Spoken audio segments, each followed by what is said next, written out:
Olá, seja muito bem-vindo ao canal Palavra Proferida, um recanto abençoado por Deus. É muito bom ter você aqui conosco. Desejamos que você se sinta bem entre nós e ao mesmo tempo seja edificado com conhecimento e sabedoria. Se você não é inscrito nesse canal, já se inscreve e ativa o sininho para ficar por dentro das próximas novidades. E não esqueça de deixar o seu like para nos motivar a continuar te servindo com excelência. Deus abençoe você e sua família e tenha uma boa leitura.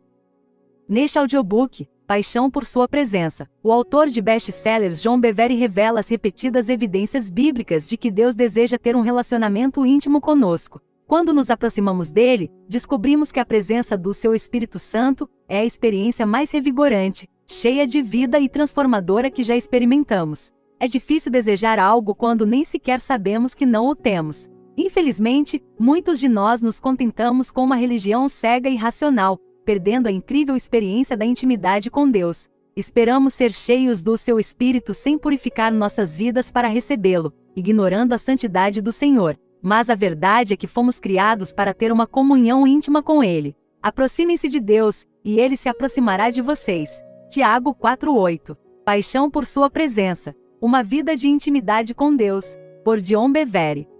Introdução.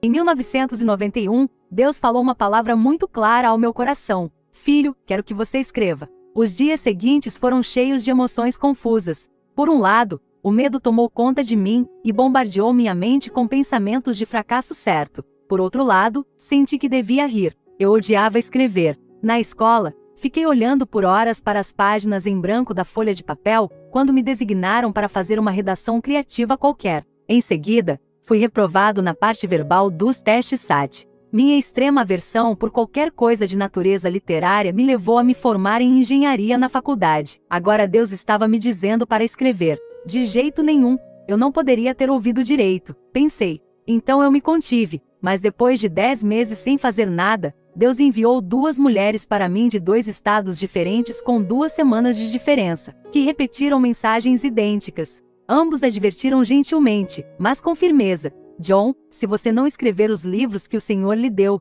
ele os dará a outra pessoa, mas você será julgado por isso. Quando a segunda mulher falou, o temor a Deus me atingiu e superou tanto meu medo quanto minha aversão por escrever. Aí então eu comecei. Lembro-me do que aconteceu quando tomei a decisão de obedecer. Pensamentos rapidamente se juntaram enquanto eu digitava, algo que eu nunca havia contemplado ou ouvido antes. Eu rapidamente percebi que essas não eram minhas mensagens, elas eram dele. 12 anos se passaram desde aquele dia.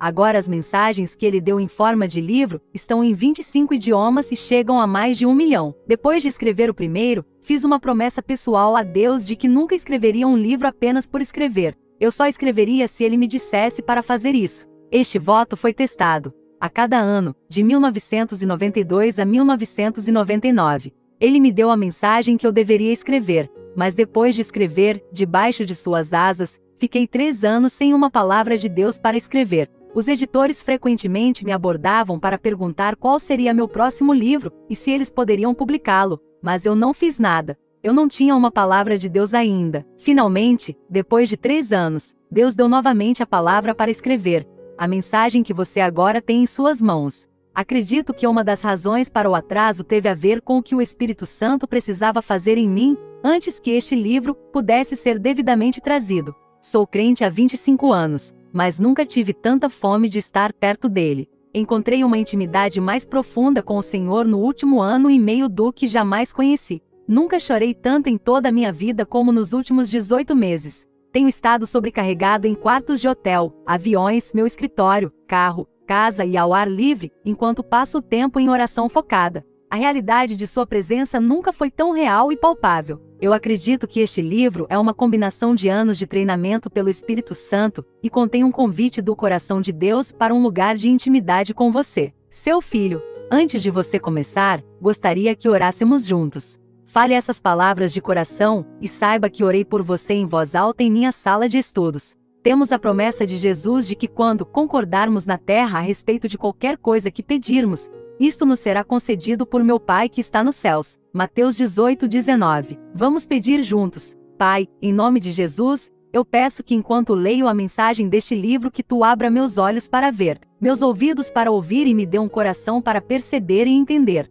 Desejo andar em intimidade com o Senhor continuamente. Desejo conhecer seu conselho, vontade, segredos e paixões, bem como permanecer em sua presença. Que esta mensagem não apenas traga compreensão, mas o poder de transformar minha vida à imagem de seu querido Filho e de meu Senhor Jesus. Pois quando ele andou nesta terra, ele mostrou perfeitamente a sua glória por quão perto ele estava do Senhor. Mesmo assim, posso mostrar a glória de Jesus por quão perto eu me torno dele por meio da pessoa do Espírito Santo. Eu confio isso ao Senhor agora, e agradeço antecipadamente pela obra transformadora que fará em mim, ao ouvir e ouvir as palavras que você inspirou neste trabalho. Obrigado porque minha vida nunca mais será a mesma. Peço isso de acordo com seu servo John Bevere. Amém. Agora acredite e agradeça a Deus por cumprir sua oração sincera. Regozijo-me em saber que agora mesmo o Espírito Santo começou a posicionar você para uma maior intimidade, elevando sua oração ao santo trono do único que pode verdadeiramente satisfazer todos os seus anseios. Que o Pai, Jesus e o Espírito Santo se tornem mais reais para você do que nunca. Sinceramente. John Bevere. Capítulo 1. O maior convite de todos os tempos. Chegai-vos a Deus, e ele se chegará a vós outros. Tiago 4:8. Há um chamado. Não, um grito vindo do coração de Deus, e a cada dia que passa sua intensidade aumenta. Porque vocês estão satisfeitos sem a minha presença. Por que você permanece distante quando você poderia ter intimidade comigo? Todos nós temos amigos ou pessoas que admiramos, com quem queremos estar mais próximos. Eles ocupam um lugar especial em nossos corações, e passar um tempo com eles é um prazer, especialmente quando se trata de seu convite. Esse pedido de compartilhar sua companhia nos enche de expectativa, alegria e entusiasmo. Felizmente, fazemos o que for necessário para limpar nossa agenda e aceitar sua solicitação. No livro de Tiago, encontramos o maior convite já feito. Chegai-vos a Deus, e ele se chegará a vós outros. Tiago 4:8. Pare um momento e pondere sobre isto. O Criador do universo, a Terra e todos os seus habitantes, pede a sua presença. Não apenas a sua presença, mas ele deseja estar intimamente perto, pois nos é dito, ele é um Deus apaixonado por seu relacionamento com você. Êxodo 34:14. Este é o desejo inabalável de Deus. Ele é aquele que fez o convite, pois anseia ser conhecido por seus filhos. Desde a queda do homem, foram necessários milhares de anos, preparações complicadas e um preço enorme para abrir o caminho para esse tipo de relacionamento íntimo. João, um dos amigos mais próximos de Jesus, relatou: nenhum homem jamais viu a Deus em qualquer momento. O único Filho, ou o Deus unigênito que está no seio, na presença íntima do Pai, ele o declarou, ele o revelou e o trouxe para onde ele pode ser visto. Ele o interpretou e o fez conhecido. João 1:18. Adão conhecia o Senhor abertamente, mas por causa do pecado, ou desobediência, foi separado de sua gloriosa presença e seu destino se estendeu a toda a humanidade. Homens e mulheres não podiam mais ver ou conhecer a Deus como Adão antes. No entanto, o Pai ansiava com grande paixão e compaixão por redimir nossa comunhão desta terrível separação. Em resposta, ele enviou Jesus, que estava com o Pai desde o início, Deus manifestado na carne, para pagar o preço que nos libertaria das trevas para nos reconciliar com Deus, se o recebermos como nosso Senhor. No entanto, esta reunião de Deus e o homem não foi pregada nem experimentada em sua extensão máxima. Enfatizamos a libertação do pecado e da morte, mas esquecemos de declarar a comunhão íntima que aguarda todos os que foram libertados. Essa negligência é cara e até desastrosa, pois muitos perdem a beleza de conhecer a Deus intimamente. Um paralelo dessa tragédia aconteceu no Antigo Testamento com os descendentes de Abraão. Dois motivos totalmente diferentes. Sempre fiquei surpreso com o contraste de atitudes e padrões de comportamento de Moisés e seus parentes, os filhos de Israel. O livro do Êxodo começa com os descendentes de Abraão sofrendo sob severo cativeiro. Eles estavam no Egito há quase 400 anos. No início eles gozavam de favores, mas não demorou muito para que fossem escravizados e cruelmente maltratados. Em sua agonia, eles começaram a clamar a Deus por libertação. O Senhor foi movido por suas orações e enviou um libertador chamado Moisés. Embora tenha nascido hebreu, ele escapou da escravidão e foi criado como neto do faraó em sua casa. Como um príncipe do Egito, ele foi movido pela situação de seus irmãos, mas teve que fugir para salvar sua vida para o deserto apenas para retornar anos depois e libertar Israel de sua escravidão pela palavra e pelo poder de Deus. A libertação de Israel da escravidão egípcia é paralela à nossa libertação da escravidão do pecado. O Egito representa o sistema mundial, assim como Israel é um tipo de igreja. Quando nascemos de novo, somos libertos do sistema mundial de tirania e opressão. Não é difícil imaginar com que crueldade os filhos de Israel foram usados e abusados pelos cidadãos do Egito. Suas costas foram marcadas pelos chicotes dos feitores do faraó. Suas casas eram as favelas e sua comida, sobras. Eles não tinham esperança de herança, enquanto trabalhavam como escravos para construir a prosperidade de seus senhores egípcios. Eles choraram quando milhares de seus filhos pequenos foram mortos por ordem do faraó. Apesar de terem sofrido toda essa crueldade, eles se esqueceram rapidamente, pois mesmo depois de sua libertação do Egito, sempre que as coisas davam errado, eles se arrependiam de sua fuga do Egito e zombavam de suas orações por libertação com comentários, como foi melhor para nós no Egito. Eles seriam até mesmo ousados a ponto de sugerir: vamos selecionar um líder e retornar ao Egito. Números 14:4. Mas não Moisés. Ele era o único para quem as condições eram melhores no Egito. Na verdade, ninguém no mundo estava melhor. Ele foi criado pelo homem mais rico da terra, vivia no melhor, comia o melhor, se vestia com o melhor e era ensinado pelos melhores. Os servos cuidavam de todas as suas necessidades e desejos, pois sua herança era grande tanto em riqueza quanto em promessa. Ele voluntariamente deixou tudo isso para trás e, ao contrário dos filhos de Israel, nunca olhou para trás nem ansiou pelo que estava para trás. O que fez a diferença? A resposta é que Moisés encontrou Deus. Ele viu o fogo e se aproximou. Ele encontrou o Deus vivo em uma sarça ardente no Sinai. Israel não. Quando o Senhor o chamou de lado, ele se aproximou. Mais tarde, quando os filhos de Israel receberam um convite ainda mais maravilhoso, eles recuaram. Ver Êxodo 20:18-21. Eu frequentemente pergunto às congregações: para onde Moisés estava trazendo os filhos de Israel quando eles deixaram o Egito? A resposta normal é: a terra prometida. No entanto, isso não é verdade. Ele estava indo para o Monte Horebe, ou Sinai. Lembre-se das palavras de Deus ao faraó, por meio de Moisés: deixa o meu povo ir, para que me adorem no deserto. Êxodo 7:16. Não era: deixe meu povo ir, para que eles possam herdar uma terra. Porque Moisés os levaria para sua terra prometida, antes de apresentá-los ao prometedor o desejo de todos os tempos. Se ele primeiro os trouxesse para a terra prometida, eles iriam acabar amando as promessas mais do que o prometedor, o próprio Deus. Moisés mal podia esperar para trazê-los ao mesmo lugar onde se encontrou com Deus. Em grande medida, temos feito isso em nossas igrejas também. Pregamos mais sobre o que Jesus fará por nós do que sobre quem ele realmente é. Como resultado, temos cultivado muitos que servem a Deus principalmente em benefício, e não em uma resposta alegre a quem ele é. Pode ser comparado a uma mulher que se casa com um homem por dinheiro. Seu motivo não é saber quem é o marido, mas sim o que ele pode fazer por ela.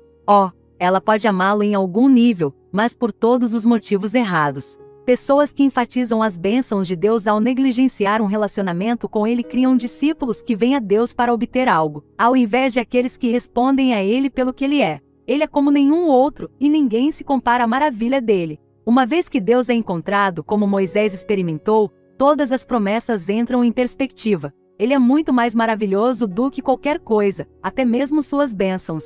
O propósito principal de Deus em libertar Israel foi para que eles pudessem conhecê-lo e amá-lo. Ele desejava dar-se a conhecer a eles. Ele disse: eu te carreguei nas asas de águia e te trouxe para mim, Êxodo 19:4. No entanto, eles perderam seu destino. O anseio de Deus por intimidade com seu povo nunca diminuiu ou mudou, pois esse mesmo desejo é continuamente revelado em sua palavra e refletido na oração apaixonada de Paulo. Pois eu sempre oro ao Deus de nosso Senhor Jesus Cristo, o Pai da Glória, para que Ele possa conceder a você um espírito de sabedoria e revelação, de compreensão dos mistérios e segredos no conhecimento profundo e íntimo dele. Efésios 1:17. Ele tornou sua paixão conhecida. Deus deseja que cada criança nascida de novo o conheça profunda e intimamente. Uau! Isso te alegra? Se não, reflita por um momento e deixe que a maravilha disso domine. Servimos a um Deus vivo, o Pai original cujo coração dói por seus filhos. Ele é um comunicador, que deseja interação. Paulo foi rápido em apontar isso para os crentes que lutavam em Corinto. Vocês se lembrarão de que antes de se tornarem cristãos, vocês andavam de um ídolo em outro, nenhum dos quais conseguia falar uma única palavra. 1 Coríntios 12:2 e 3. A partir da exortação de Paulo, vemos uma das características principais que diferencia Deus, nosso Pai, de todos os falsos deuses e ídolos. Ele fala: saia da estrada. Recentemente, enquanto eu estava dirigindo, o Espírito Santo falou ao meu coração: tenho algo a dizer, saia da estrada. Aprendi que quando Deus me diz para fazer algo, devo obedecer instantaneamente, não importa o quão trivial ou inconveniente pareça no momento. Moisés não estava no outro lado do deserto cuidando dos rebanhos de seu sogro quando o Senhor chamou sua atenção. Existem diferentes maneiras pelas quais Deus busca nossa atenção. Deus veio a uma sarça e a fez queimar sem ser consumida. Lemos como Moisés disse a si mesmo: agora me voltarei para ver. Êxodo 3:3. As palavras desviar vêm da palavra hebraica, kovra. James Strong, um especialista nas línguas originais das Escrituras, define esta palavra como desligar. Moisés deliberadamente afastou-se de seu curso de ação planejado para responder ao santo que o acenou. Uma vez que ele respondeu, lemos: então, quando o Senhor viu isso, ele se desviou. Deus o chamou do meio da sarça e disse: Moisés, Moisés. Só depois que Deus viu Moisés se desviar é que ele o perseguiu, chamando pelo nome. Acredito que o Senhor não teria ido mais longe se Moisés não tivesse respondido. Deus não o chamou quando os rebanhos foram encurralados na casa de Jetro. Não era o momento mais conveniente. E se Moisés tivesse pensado: se eu me distrair de cuidar desses rebanhos, eles vão vagar por todo lugar e levará horas, possivelmente um dia inteiro, para reuni-los? Vou verificar isso mais tarde, quando as coisas estiverem sob controle, e isso não interromperá meu dia. O resultado teria sido o mesmo? Alguns podem pensar que Deus teria feito algo ainda mais dramático, mas isso é consistente com sua natureza? Considere Samuel. Quando ainda jovem ele serviu ao sumo sacerdote Eli e seus filhos. Ver 1 Samuel 3. Certa noite, ele se deita e ouve uma voz chamando: Samuel, Samuel. Samuel corre para Eli e diz: estou aqui porque você me chamou. Eli responde: não te chamei, volte para a cama. Samuel mais uma vez ouve seu nome ser chamado pela segunda vez e corre para o sacerdote apenas para obter a mesma resposta. Isso ocorre 3 vezes e, finalmente, o padre entende e diz ao menino como responder. Na 4ª vez, quando ele ouve: Samuel, Samuel, ele sabe como responder: fala, porque o teu servo ouve. Então o Senhor fala e mostra a ele sua vontade e mistérios ainda a serem revelados. Deus poderia ter feito algo diferente. Talvez na 2ª vez, quando viu que Samuel não estava entendendo, poderia ter dito: Samuel, não corra para Eli, sou eu, o Senhor, seu Deus, que estou chamando por você e quero falar com você. Mas é este o seu caminho? Ele deseja ser desejado e reconhecido, bem como ser conhecido. Ele procura aqueles que são diligentes no espírito, que irão buscar e perseguir, mesmo que exija persistência tenaz. Olhando para os evangelhos, vemos esse padrão semelhante. Jesus acaba de alimentar os 5.000 com 5 pães e 2 peixes. Ele então diz a seus discípulos para entrarem em um barco e irem adiante dele para o outro lado do mar. Ele parte para a montanha para passar um tempo com seu pai. Mais tarde naquela noite, os discípulos ainda estavam lutando contra o vento para cruzar o mar quando lemos: quase na 4ª vigília da noite, Jesus foi até eles, andando sobre o mar, e teria passado por eles. Marcos 6:48.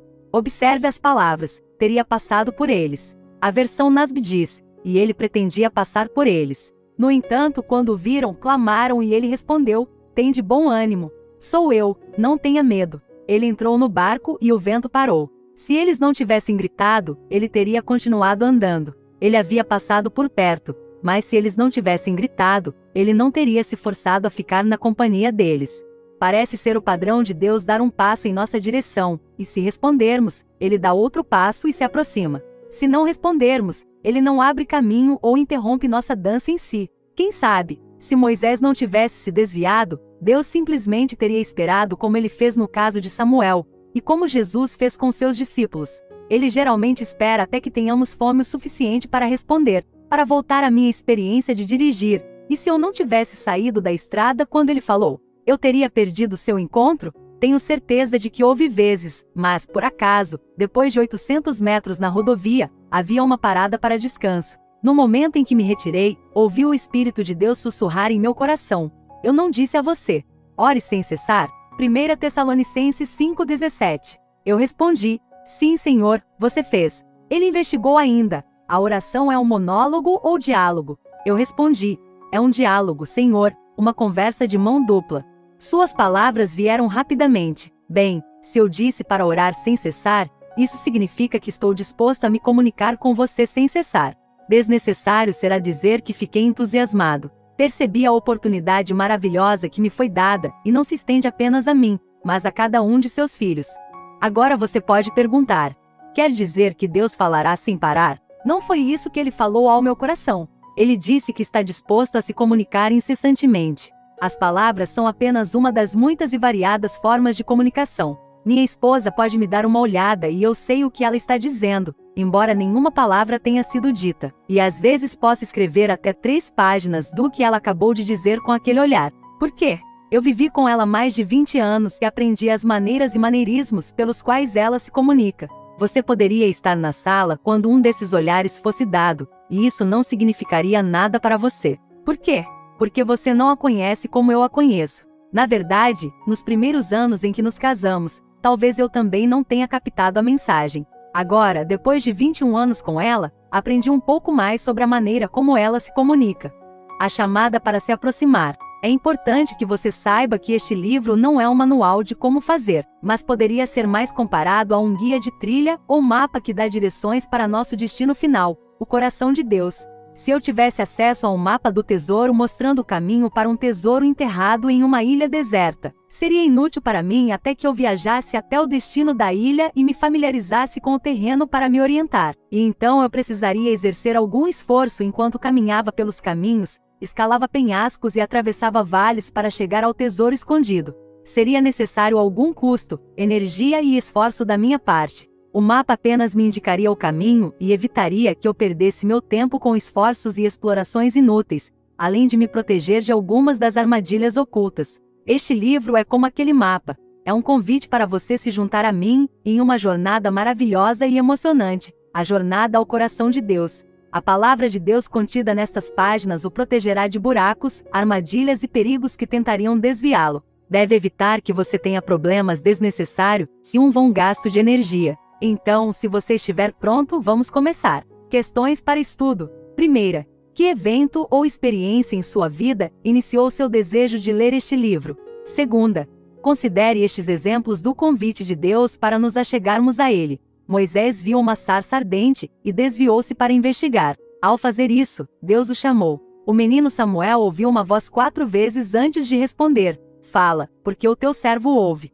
Quando os discípulos viram Jesus andando sobre as águas, andando como se fosse passar por eles, gritaram: qual desses exemplos descreve melhor o convite de Deus para você? Você respondeu? Em caso afirmativo, qual foi a natureza da sua resposta? Terceira: ao contemplar a oração como um diálogo, uma conversa de mão dupla, o que Deus tem comunicado a você, verbalmente e não verbalmente? Deus te abençoe e até o próximo capítulo.